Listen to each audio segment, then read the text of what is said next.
is their rebirth, if it's there, what is the basis for one being to go from one birth to another? What is it that carries a person from one to another? Now if you need to understand this, you must have some understanding of the mechanics of who you are. I'm talking about the mechanics of how a human being is built. See, when you say I'm a human being, the outermost periphery is the physical body. In yoga, we look at everything as body because it is easier for you to understand that way. So we see the body as 5 dimensions or 5 sheets. Physical body is known as Annamaya Kosha. Annamaya Kosha means, Anna means the food. This is food body. Next one is called Manomaya Kosha. That means it's the mental body. The third one is called Pranamaya Kosha, which means the energy body. Physical body, mental body, energy body. All these 3 dimensions are physical. They are physical existence. Physical body is very gross, mental body is subtler, energy body is even subtler, but all these 3 are physical. It's just like the light bulb is physical, you can see that. The electricity behind also is physical, isn't it? The wire that connects is also physical, the electrons that flow through the wire also are physical existence. So similarly, physical body, mental body, pranic body, all are physical dimensions of life. This physical dimension of life, both in all these 3 dimensions, carries the imprints of karma. On the body it is imprinted, on the mind it's imprinted, and on the energy it's imprinted. This karmic imprints or the karmic structure is what holds it together. Karma is the cement which holds you to the physical body. Karma is the bondage, at the same time it's only because of karmic stuff you can hold on to the body and be here. This is where spirituality seems to be difficult, because if you try to take it away, it doesn't work. If you try to add, it doesn't work. You need to be just there. If you're just there, it's a moment. Now, the next 2 dimensions are called Vijnanamaya Kosha and Anandamaya Kosha. Vijnanamaya Kosha is non-physical but related to the physical. It is like a transient state. Anandamaya Kosha is completely non-physical. So, Vijnanamaya Kosha and Anandamaya Kosha means it's the bliss body. There is a bliss body inside which is 100% non-physical. It has no form of its own. Only if the energy body, the mental body and the physical body are in shape, it can hold the bliss body in shape. If these things are taken away, the bliss body will just become a part of the cosmos. So whatever you're referring to as Atman or the soul is a fiction actually. In a sense, people are describing a certain limitation of the non-physical as a soul. But the body for the soul is still your karma. If the karmic structure is completely dismantled, there is no soul. Everything merges into everything else.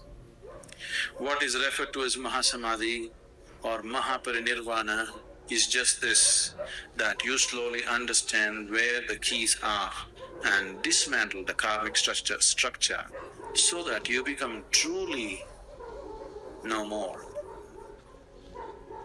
When somebody dies, we say this person is no more. That's not true. That person is no more the way you know them, but they still very much exist.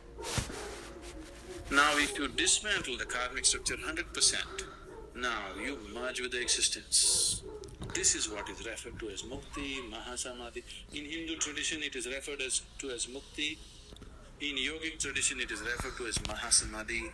In the Buddhist way it is called as mahaparinirvana. Generally in English we are saying liberation. Liberation means becoming free from the very process of life and birth and death. Liberation means becoming free from the basic structures of body and mind. And for all this, the karmic structure is the strings which hold these things together.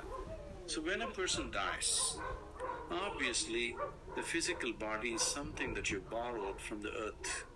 This body is just earth, isn't it? You understand? This physical body is just a piece of earth which is right now prancing around like this. But you have to pay it back, atom to atom. No interest though. But you have to pay back every atom. You won't be allowed to carry a single atom from this planet. Nobody has managed it.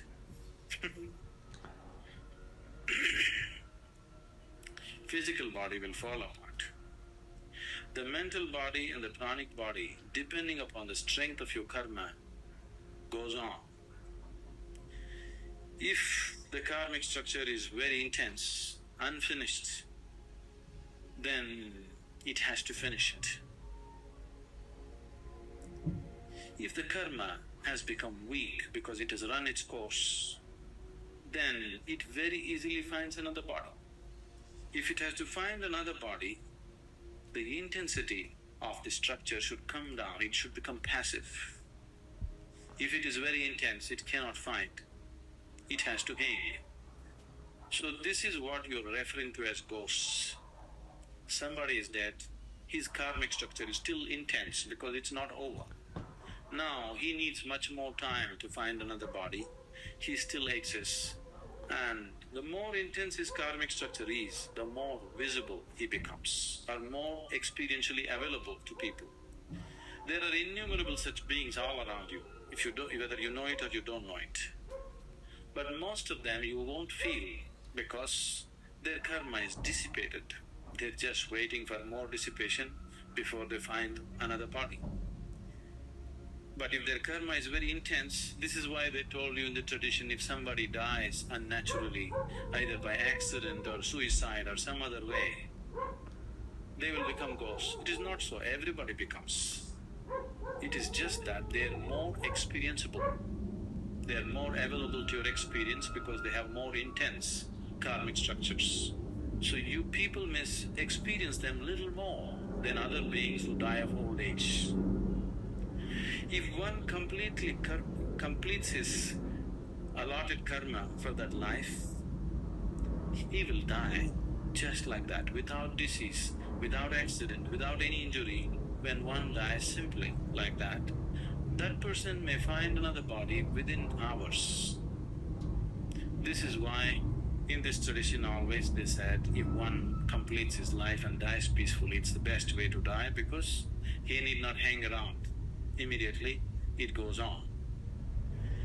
Now when you walk the spiritual paths, the ultimate goal for every spiritual seeker is, he wants to break this whole process.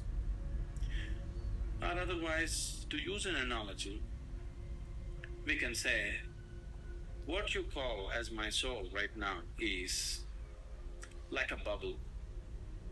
The outer periphery of the bubble is your karmic structure. Inside, there is air. Suppose you blow the bubble, you burst the bubble. Where is the air? Where is your air? There is no such thing as your air, it's become part of everything. So what you call a soul is fictitious, because there is no such thing as your soul and my soul and somebody else's soul. Right now, this unboundedness is contained in the limited karmic structure. So it makes you believe as if this is a separate entity. If you take away the keys which hold the karmic structure, then it just collapses. So this afterlife, next birth, don't believe all this nonsense. But right now, if you sit here and just close your eyes, you can clearly see more than this body you are, isn't it?